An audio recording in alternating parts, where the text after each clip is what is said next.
Orang was-was itu mendekati gila. Mental dia segera dibenahi, datang ke psikolog. Tidak mampu, psikiater, minum obat nanti itu. Makanya harus benahi, was-was itu ganggu orang lain juga. Bismillahirrahmanirrahim. Was-was itu adalah setan yang membujuk. Seolah-olah ada, seolah ada. Kayaknya sih, kayaknya. Setelah itu nggak khusyuk. Maka orang was-was itu adalah mentalnya yang perlu dibenahi dia. Mentalnya.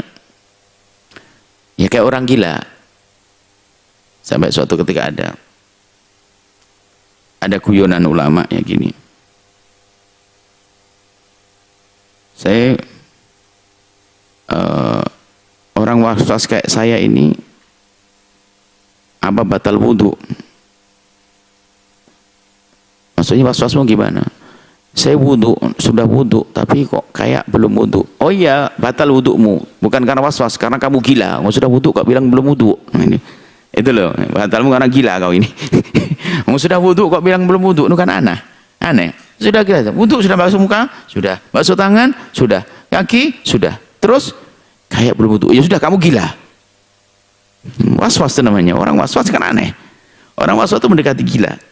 Mental dia segera dibenahi, datang ke psikolog. Tidak mampu, psikiater, minum obat nanti itu. Makanya harus benahi, was-was itu ganggu orang lain juga. Sehingga mohon maaf, tolong yang merasa was-was, apalagi Anda di pondok, kamu jangan nyeksa orang, dosamu banyak. Di kamar mandi berjam-jam, yang lain nunggu ngantri. Apa tidak dosa begitu? Dipikir tenang-tenang aja. Nyeksa orang, dia yang nunggu selalu nunggu, kena was-was 1 jam, kelenger yang nunggu. Mestinya sudah 10 orang, baru 1 orang. Sudah dia agak sadar, makanya orang was-was itu penyakit itu. Harus benahi, datang psikolog. Jadi beresin itu. Jangan dianggap sepele itu. Jadi kalangan ustadz juga ada, tapi itu harus sadar itu sakit itu. Itu adalah dari godaan setan.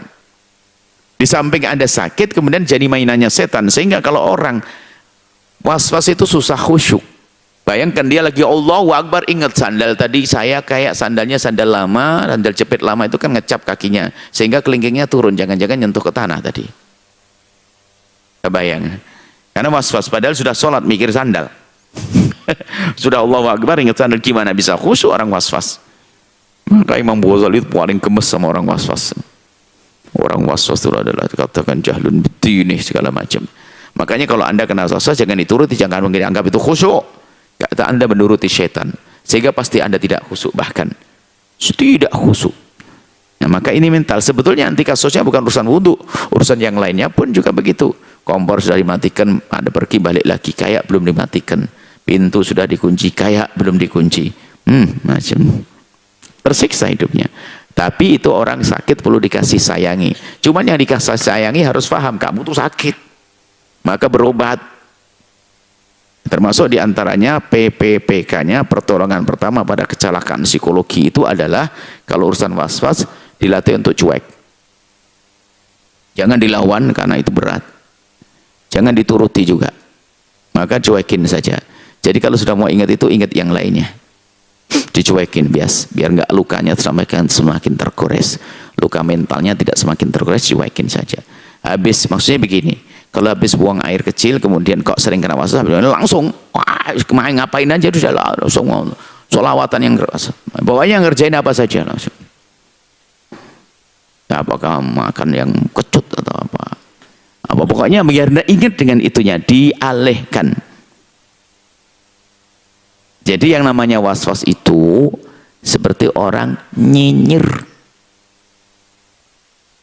Anda lawan tambah jadi, ya kan begitu. Orang nyinyir, Anda lawan, tambah jadi. Ya. Maka paling tepat ada sudahlah, jangan terlalu dianggap, gitu loh. Termasuk nyinyir yang namanya was-was itu. Ini ada pembahasan. Jadi maka di akhir-akhir ini ternyata permasalahan-permasalahan mental itu banyak sekali, ya, termasuk di kalangan dunia pelajar namanya was-was. Dan was-was itu ternyata kok nular. Karena ada hubungannya dengan pemahaman yang salah juga. Kita menemukan satu tempat, semoga Allah mengampuni. Tempat itu indah sekali. Pondok di atas air. Jadi aliran sungai dimasukkan ke pondok. Mestinya kan tidak boleh ada orang was-was di situ. Airnya banyak. Jadi Jadi kalau wudhu itu tinggal saja kita ke begitu langsung kena air wudhu. Jadi ke masjid itu, pelataran masjid tondak-ondak pertama sudah air. Jadi memang cantik itu. Dimasukkan air ke lokasi pondok. Toiletnya, WC-nya di paling ujung. Yang di saat yang air sungai sudah mau dibuang keluar. Akhirnya kita sholat di belakangnya. Ustadznya bis, bis, mana beres-beres, Bismillah. Ulang-ulang tak.